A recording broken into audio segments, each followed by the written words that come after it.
மாதந்தோறும் வரக்கூடிய சஷ்டி விரதம் என்பது முருகனுக்கு உரிய விரதமாக கருதப்படுகிறது.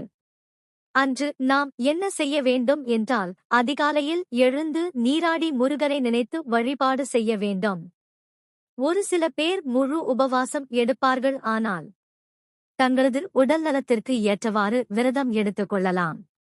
ஒரு சில பேர் பால் பழம் மட்டும் உட்கொண்டு விரதம் இருப்பார்கள். அன்று முருகனை நினைத்து வேல்மாறல் கந்த சஷ்டி கவசம் கந்த குரு கவசம் சுப்பிரமணிய பாடல்கள் போன்றவற்றை பாராயணம் செய்ய வேண்டும். முருகனுக்கு உரிய நெய்வேத்தியம் என்னவென்றால் பால் பழம் தேங்காய் கற்கண்டு வெல்லம் சர்க்கரை பொங்கல். ஆனால் உங்களால் முடிந்தவற்றை வைத்து நெய்வேத்தியம் வைக்கலாம். முருகன் என்ன நெய்வேத்தியம் வைத்திருக்கும் என்று பார்க்க மாட்டார். முழு மனதோடு அவரை வழிபடுகிறோமா என்பதை மட்டுமே பார்ப்பார்.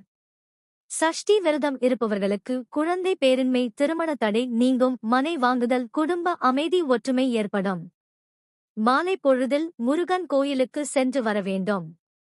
வீட்டில் முருகன் படத்திற்கு பூ வைத்து தீப தூப ஆராதனை காட்டி நெய்வேத்தியம் வைத்து முருகனை வழிபட்டு விரதத்தை நிறைவு செய்து கொள்ளலாம்.